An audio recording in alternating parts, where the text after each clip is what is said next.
कृष्ण. श्रीमद भगवद्गीता जशी आहे तशी, अध्याय 4. अध्यायाचं नाव आहे ज्ञान कर्म संन्यास योग. आज 36वा श्लोक वाचायला सुरुवात करणार आहोत. सुरू करण्याआधी श्रील प्रभुपादांना प्रार्थना करूया. हे श्रील प्रभुपाद, आम्ही भगवद्गीता हा ग्रंथ वाचून समजून घेण्याचा प्रयत्न करीत आहोत, त्यासाठी आम्हाला आशीर्वाद द्या. धन्यवाद प्रभुपाद. श्लोक क्रमांक 36. अपि चेत् असि पापेभ्यः सर्वेभ्यः पापकृत्तमः सर्वं ज्ञानप्लवेन एव वृजिनं संतरिष्यसि. भाषांतर: तुला सर्व पापी लोकांमध्ये अत्याधिक पापी जरी समजण्यात आले तरी तू जेव्हा दिव्य ज्ञान रूपी नौकेमध्ये आरूढ होशील तेव्हा दुःख रूपी महासागर पार करण्यास समर्थ होशील. तर भगवान श्रीकृष्ण अर्जुनाला हे उपदेश देत आता पुढे चालले आहेत. तर भगवंतांनी काय म्हटलं आहे, तर एक एक शब्द समजून घेऊया म्हणजे आपल्याला कळेल. अपि चेत असि पापेभ्यः म्हणजे अपि म्हणजे सुद्धा, चेत जरी, असी तू असलास, काय असलास, पापेभ्य पापी लोकांपेक्षा, सर्वेभ्य पापकृत्तमः म्हणजे सर्वात पापी, सर्वाधिक पापी जरी तुला समजलं जातंय. म्हणजे पहिली ओळ जर भाषांतराची बघितली तर बघा, तुला सर्व पापी लोकांमध्ये अति अधिक पापी जरी समजण्यात आले तरी दुसऱ्या ओळीत काय म्हटलंय, सर्वं ज्ञान प्लवेन एव. तर ज्ञान प्लवेन, प्लव म्हणजे काय आहे, नौका, होडी, बोट. आणि दिव्य ज्ञान तू घेतलेली, दिव्य ज्ञान तू प्राप्त केलेलं आहेस. त्याद्वारे काय म्हटलंय की ज्ञान प्लवेन एव म्हणजे निश्चितच काय होणार आहे, वृजिनम संतरिष्यसि. तर तू या ज्ञानरूपी नौकेचा आश्रय घेतला आहेस, आरूढ झाला आहेस त्याच्यावर, तर काय होईल, या दुःखाच्या महासागरातून संतरिष्यसि तू पूर्णपणे तरून जाशील. तर आपल्याला बघा तरिष्यसि जलतरण म्हटलं जातं, म्हणजे काय, पोहण्याचा तलाव. तर तसं काय आहे, तरिष्यसि म्हणजे तरुण जाईल हा शब्द आहे. तर संतरिष्यसि म्हणजे काय आहे, पूर्णपणे तरुण जाशील असं. कोणतं ज्ञान, आता इथे म्हटलंय ना की ज्ञान प्लवेन, तर दिव्य ज्ञान रूपी नौका. तर कोणतं ज्ञान प्राप्त करायचं ते भगवंतानी 34व्या श्लोकात अर्जुनाला म्हटलं होतं की तू आध्यात्मिक गुरु जे आहेत त्यांच्याकडे जाऊन तत्व जाणण्याचा प्रयत्न कर, नम्रपणे त्यांना प्रश्न विचार, त्यांची सेवा कर. आत्मसाक्षात्कारी व्यक्ती तुला ज्ञान प्रदान करू शकतात कारण त्यांनी तत्व जाणलेलं आहे. तर हे ज्ञान जे अधिकृत आध्यात्मिक गुरूंकडून प्राप्त केलेलं ते ज्ञान, त्या ज्ञानाची नौका. मग पुढे भगवंतानी 35व्या श्लोकात अर्जुनाला म्हटलं, तो श्लोक आपण भाषांतर वाचूया की आत्मसाक्षात्कारी जीवांकडून वास्तविक ज्ञानाची प्राप्ती झाल्यावर तू पुन्हा मोहित होणार नाहीस. तर असं हे ज्ञान आहे, त्याद्वारे काय आहे, ते ज्ञान प्राप्त केल्याने तू पुन्हा मोहित होणार नाहीस. तर म्हणजेच हे ज्ञान कोणतं आहे, हे ज्ञान आहे मी भगवान श्रीकृष्णांचा दास आहे, भगवंतांच्या मला सेवा करायची आहे, मी भगवंतांचा अंश आहे, हे सगळं ज्ञान आहे. तर गीताभूषण टीका आहे, त्यामध्ये श्रील बलदेव विद्याभूषण हा श्लोक समजवताना म्हणतात की 4.35 मध्ये या दिव्य ज्ञानाचा प्रभाव पाहिला होता. म्हणजेच काय, 4.34 मध्ये जसं सांगितलंय की आत्मसाक्षात्कारी व्यक्तींकडून तू ज्ञान प्राप्त करण्याचा प्रयत्न कर, तर असं ज्ञान प्राप्त झाल्यावर काय प्रभाव होतो तो 35व्या श्लोकात सांगितलंय की व्यक्ती पुन्हा मोहित होत नाही. आणि पुढे 36 मध्ये आता जो आपण श्लोक वाचतो आहोत त्यामध्ये ते जे ज्ञान आहे दिव्य ज्ञान, त्याची शक्ती इथे सांगितली गेली आहे. तर काय शक्ती सांगितली आहे? तर भगवान श्रीकृष्ण अर्जुनाला म्हणतायत की तू सगळ्यांमधील सर्वात मोठा पापी जरी असलास तरी या ज्ञानरूपी नावेमध्ये आरूढ होऊन पापरूपी महासागर पार करून जाशील. म्हणजेच काय आहे, इथे म्हटलं आहे की अर्जुना, हे तू दिव्य ज्ञान प्राप्त केलंय, मग तू कितीही पाप वगैरे केलेली असशील तरीही तू भगवंतांविषयी ज्ञान प्राप्त केलंय. स्वतः मी आत्मा आहे हे ज्ञान प्राप्त केलंय आणि तुझं आत्मा म्हणून कर्तव्य काय आहे हेही तुला समजलं आहे. आणि असं तू हे दिव्य ज्ञान घेऊन आरूढ होतो आहे. मग हा जो पापरूपी महासागर आहे त्याला तू आरामात पार करून जाऊ शकशील. तर पापाला समुद्र म्हणतात इथे तर गीताभूषण टीकेमध्ये. तर का बरं? कारण जसं पाप आहे ते पार करून जाणं म्हणजे पापांच्या फळापासून मुक्त होणं हे काय अतिशय कठीण आहे, तसंच हा जो भवसागर आहे, या भौतिक जगतातलं जे सागर आहे तो पार करणं ही कठीण असतं. आणि म्हणून म्हटलं आहे की भगवंत म्हणतात की या ज्ञानरूपी नावेमध्ये आरूढ हो आणि मग पापरूपी महासागर तू पार करून जाशील. तर तात्पर्य वाचूया.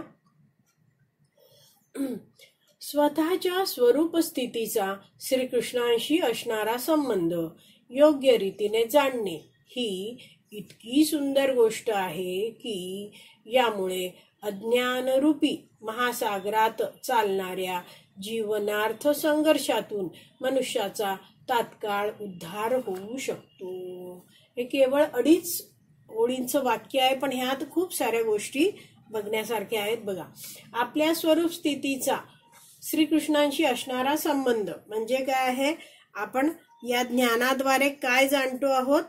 तर मी कोण आहे?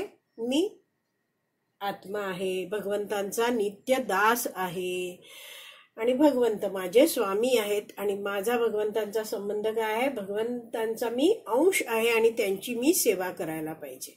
हे ज्ञान कोणाकडून प्राप्त करायचं? अधिकृत गुरु शिष्य परंपरेतून प्राप्त करायचं. तर ते इथे दिलंय बघा. तर स्वतःच्या स्वरूप स्थितीचा श्रीकृष्णांशी असणारा संबंध कळलं, भगवंत माझे स्वामी आहेत, त्यांची मला सेवा करायची. योग्य रीतीने जाणणं, तर योग्य रीतीने म्हणजे अधिकृत गुरु शिष्य परंपरेतून जाणणं म्हणजे कुठचं संप्रदायातनं जाणणं, जो संप्रदाय भगवान श्रीकृष्णांपासून सुरू झाला आहे. याची आधी पण आपण चर्चा केली होती की भगवान श्रीकृष्णांनी हे दिव्य ज्ञान आहे ते ब्रह्माजी, लक्ष्मी देवी, रुद्र म्हणजे शिवजी आणि 4 कुमार यांना दिलं आणि या चौघांकडून पुढे जे संप्रदाय निर्माण झाले त्यातूनच हे आध्यात्मिक ज्ञान आहे, दिव्य ज्ञान, ते आपण प्राप्त केलं पाहिजे. म्हणजेच योग्य रीतीने जाणलं पाहिजे. ही इतकी सुंदर गोष्ट आहे की यामुळे पुढे काय म्हटलं आहे? यामुळे अज्ञानरूपी महासागरात चाललेल्या जीवनार्थ संघर्षातून मनुष्याचा तात्काळ उद्धार होऊ शकतो. तर केवळ भगवंतांना जाणलंय एवढंच हे ज्ञान आहे का? नाही. तर नुसतं जाणून नाही, तर जाणलंय की मी भगवंतांचा अंश आहे, तर मग आणखीन काय जाणायचं आहे की मला कुठं जायचं आहे, म्हणजे मनुष्य जन्म मला मिळालाय तर या जन्माचं ध्येय काय आहे, मला जर भगवंतांना प्राप्त करायचं असेल तर त्यासाठी विधी कोणता आहे, मी काय करायला पाहिजे, काय नाही करायचंय, ते सगळं हे दिव्य ज्ञानात येतं. तर आपण सगळे इतके भाग्यवान आहोत की श्रील प्रभुपादांच्या कृपेने आपल्याला हे सगळं ज्ञान, त्यांनी हे सगळे जे वैदिक ग्रंथ आपल्याला उपलब्ध करून दिले आहेत त्यात सुंदर तात्पर्य लिहिली आहेत आणि त्यामुळे आपल्याला हे जे कठीण कठीण संस्कृत श्लोक आहेत ते आपल्याला आपल्या बुद्धीने तर कधीच कळले नसते, पण प्रभुपादांनी इतकी सुंदर तात्पर्य दिलीत आणि त्यामुळे आपल्याला हे ज्ञान आहे जे भगवान श्रीकृष्णांनी 5000 वर्षापूर्वी अर्जुनाला सांगितलं होतं ते सोप्या स्वरूपात आपल्याला समजतं आहे, उपलब्ध झालेलं आहे. नाहीतर प्रभुपाद त्यांनी हे केलंच नसतं तर काय आपल्याला हे आध्यात्मिक ज्ञान काही समजलंच नसतं. तर इथे पुढे म्हटलंय की यामुळे अज्ञानरूपी महासागरात चाललेल्या जीवनार्थ संघर्ष, तर या जीवनात संघर्ष व्यक्तीचा चाललेला असतो. कशासाठी चाललेला असतो संघर्ष? जेव्हा व्यक्ती शारीरिक स्तरावर जगत असतो त्यावेळीच संघर्ष चाललेला असतो. शारीरिक स्तरावर जगणं, देहात्म बुद्धीत जगणं, मला सुख मिळालं पाहिजे, माझ्या इंद्रियांना सुख मिळालं पाहिजे, असे सगळे विचार असतात या जीवनामध्ये. पण जेव्हा हे भगवंतांचं ज्ञान प्राप्त होतंय भगवंतांविषयी आणि स्वतःविषयी, तेव्हा मनुष्य काय जाणतोय की मी शरीर नाहीये, मी आत्मा आहे, मी भगवंतांचा अंश आहे आणि मला माझी सगळी जी इंद्रिय आहेत ती भगवंतांच्या सेवेत लावायची आहेत. हे जेव्हा व्यक्तीला समजतंय तेव्हा मग तो शारीरिक स्तरावरचा त्याचा संघर्ष आहे तो समाप्त व्हायला लागतो, जीवनाचा संघर्ष. कारण तो जाणतो की मी जीवात्मा आहे, मी हे शरीर नाहीच आहे, मी हे भौतिक जगत इकडचा तर मी रहिवाशीच नाहीये, मला तर भगवत धामात परत जायचंय आणि त्यामुळे इथे मला आवश्यक आहे तीच कर्तव्य पार पाडायची आहेत. मला कोणाचेही हेवे दावे, कोणाबद्दल वाईट करणं, ह्या सगळ्या गोष्टींमध्ये पडायचं नाहीये. Do the needful. आणि असं सगळं ज्ञान प्राप्त करून हा व्यक्ती भक्ती करायला लागतो आहे.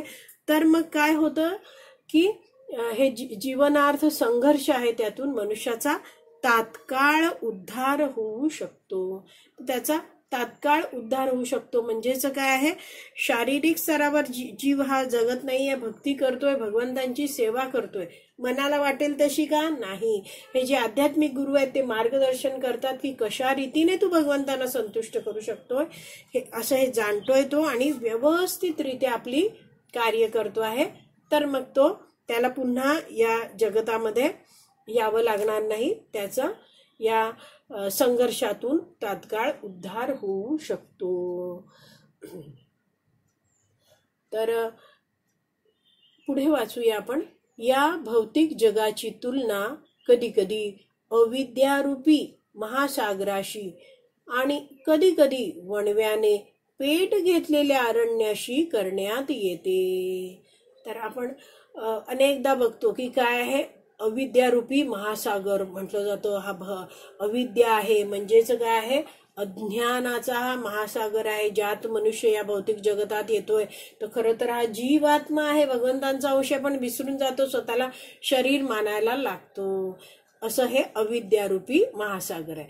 कधी म्हटलं जातं की वणव्यात पेट घेतलेला अरण्याशी या भौतिक जगताची तुलना केली जाते. जशी आपण मंगल आरतीत पहिलं कडवं म्हणतो की संसार दावानल लीढ लोक. तर या संसाराची तुलना दावानल वणव्यांच्या तुलना केली आहे. तर असे सगळ्या तुलना केली जाते. तर पुढे प्रभुपाद समजवतायत, एखादा मनुष्य कितीही कुशल पोहणारा असला तरी महासागरामध्ये अस्तित्वासाठी करावा लागणारा संघर्ष अत्यंत खडतर असतो. तर जे पहिले सांगितले ना की महासागर आहे, तर जसं श्लोकात पण सांगितलं आहे की हा दुःखाचा महासागर आहे. तर त्याविषयी प्रभुपाद समजवताना आता म्हणतायत, जर कोणी पुढे येऊन धडपड करणाऱ्या पोहणाऱ्या मनुष्याला महासागरातून वर काढीत असेल तर तो अत्यंत महान उद्धारक आहे. तर समुद्रात एखादा व्यक्ती आहे, धडपड करतो आहे, इथे तिथे त्याला कुठेच आश्रय दिसत नाहीये, भूमी दिसत नाहीये, पाणीच पाणी चोहीकडे त्याला दिसत आहे. तर आता काय करावं, धडपड करतोय आणि त्याच वेळी कुणी आला तिकडे आणि त्याला वाचवलं, महासागरातनं बाहेर काढलं आणि बोटीत घेतलं. तर असा व्यक्ती जो मदत करणारा आहे तो कसा आहे, अत्यंत महान उद्धारक आहे. तर वैष्णव आचार्य यासाठी समजवतात की समुद्रातल्या व्यक्तीला आता बाहेर काढून बोटीत ठेवलं आहे. तर तो व्यक्ती काय आहे, आता समुद्रात धडपडत नाहीये, पण त्यांनी जाणलं पाहिजे की मी समुद्रात असलेल्या बोटीत आहे. तर समुद्र शांत असतो का नेहमी? नाही. तर समुद्रात लाटा येत जात असतात, मोठ्या कमी जास्त अशा होत असतात. आणि ही बोट आहे ती या समुद्रात प्रवास करते आहे. तर ती बोट आहे ती लाटांमुळे सारखीच हलत असते आणि त्यामुळे हा जो बोटीतला प्रवास असतो तो खूप आरामदायक असा नसतो. तर आपल्याविषयी वैष्णवाचार्य समजवतायत की आपण सगळेच या भवसागरात धडपडत होतो, पण काय झालं, भक्त आपल्या जीवनात आले आणि भक्तांमुळे आपण या नौकेत प्रवेश केला आहे. भक्तीची नौका आहे, त्यात आपण प्रवेश केला आहे. म्हणजेच काय, भगवंतांविषयीचं दिव्य ज्ञान घेतलं आहे आणि त्या नौकेत आपण प्रवेश केला आहे. तर आपला हा जो उद्धारक आहे त्यांनी आपली मदत केली आहे, वाचवलं आहे, भक्तीत आणलं आहे. तर त्यांचं स्मरण आपण नेहमी केलं पाहिजे आणि त्यांना धन्यवाद पण आपण नेहमी दिले पाहिजेत, त्यांच्यासाठी प्रार्थना पण केली पाहिजे. पण मग आपला उद्धार झाला, त्या उद्धारकाने आपल्याला आणलंय भक्तीत, तर आपला उद्धार झाला आहे. मग आपलं झालं चांगलं आणि बसून राहायचं का? तर नाही. तर वैष्णव आता आचार्य म्हणतायत की आपण सुद्धा एका व्यक्तीला तरी भक्तीत मदत करायला हवी, कुणाची तरी आपण पण जबाबदारी उचलायला हवी. तर पुढे वाचते आहे, भगवंतांकडून प्राप्त केलेले परिपूर्ण ज्ञान म्हणजेच मुक्तीपथ आहे. कृष्ण भावना रूपी नौका अत्यंत सुगम आहे आणि त्याचबरोबर ती उदात्तही आहे. तर भगवंतांकडून प्राप्त केलेलं ज्ञान कसं आहे? परिपूर्ण ज्ञान आहे आणि त्यामुळे काय होत आहे? हे म्हटलं आहे मुक्तीपथ आहे. तर भगवद्गीतेचं ज्ञान भगवंत आता देत आहेत. तर हे ज्ञान देऊन काय देत आहेत भगवंत आपल्याला? मुक्तीचा पथ, मार्ग देत आहेत. आणि कृष्ण भावनारूपी नौका आहे ती अतिशय सुगम आहे. म्हणजे काय? सोपी आहे. म्हणजे आपण भक्तीचं ज्ञान घेतलंय आणि आता भक्तांच्या मार्गदर्शनानुसार भक्तांच्या संघात भक्तिमय सेवा पण करू शकू. तर हे असं भक्तीत टिकून राहण्यासाठी आपल्याला काय करायला हवं? रोज हरिनामाचा, हरे कृष्ण महामंत्राचा जप करायला हवा, भक्त संघामध्ये वैदिक शास्त्रांचं श्रवण करायला हवं आणि भगवंतांना संतुष्ट करण्यासाठी सेवा करायला हवी. तर ही नौका काय म्हटलंय शेवटी? ही नौका उदात्त आहे. उदात्त आहे म्हणजे उदार आहे. म्हणजे असं नाहीये की या नौकेमध्ये थोडीच लोक राहू शकतात, असं नाहीये. जितकी लोक यात येतील तितक्या लोकांना ही जी नौका आहे ती सामावून घेऊ शकते. अशी ही कृष्ण भावनारूपी नौका आहे, ज्यात प्रभुपादांनी इतका सुंदर प्रचार केला आहे आणि अनेक प्रभुपादांचे शिष्यांचे शिष्य हा प्रचार करतायत, जेणेकरून कितीही लोक या नौकेत राहू शकतील आणि आपले जन्म सफल करू शकतील. तर इथे म्हटलंय ना की पापी लोकांमध्ये अत्याधिक पापी जरी तुला समजण्यात आले तरी. तर ह्याविषयी एक वाक्य म्हटलं जातं की every saint has past and every sinner has future. म्हणजे प्रत्येक जो साधू संत तुम्हाला भेटतात त्या प्रत्येकाला भूतकाळ आहे. म्हणजे सगळे जन्मतःच, म्हणजे आपण विचार करू की एक साधू आहे, तो जन्मतःच साधू म्हणून जन्मतो का? नाही. त्यांनी काही जीवन घालवलं असतं, काही त्याचा भूतकाळ असतो, मग त्याच्या जीवनात कोणी भक्त येतात, प्रचार करतात आणि तो भक्तीत लागतो. म्हणजेच काय आहे, प्रत्येक साधू आहे त्याला काहीतरी भूतकाळ आहे, कदाचित त्याच्याकडून एखादं पापही घडलं असू शकतं. आणि दुसरं एक वाक्य म्हटलं जातं every sinner has future. Sinner म्हणजे पापी. प्रत्येक जो पापी व्यक्ती आहे त्याला भविष्यकाळ आहे. असं नाही की एकदा पाप केलं म्हणजे तो जन्मभर पापी आहे, असं नाहीये. त्या पापातून बाहेर येण्यासाठी त्याला मदत केली जाते, मार्गदर्शन केलं जातं. तर हेच सांगायचा उद्देश आहे की कुणालाही आपण वाईट आहे असा शिक्का देऊ नये. तर कुणाकडून काही पाप घडलं आहे, पण जर तो या दिव्य ज्ञान घेतोय भक्तीचं आणि या दिव्य ज्ञान रूपी नौकेमध्ये आरूढ होतो आहे, तर भगवंत इथे अर्जुनाला समजवतायत की तू त्या सगळ्या पापांतून मुक्त होऊ शकशील. हा जो दुःख रूपी महासागर आहे तो पार पण करू शकशील. तर आपला हा 36वा श्लोक वाचून पूर्ण झाला आहे. आज इथेच विराम देऊया. श्रीमद भगवद गीता की जय. श्रील प्रभुपाद की जय. हरी बोल.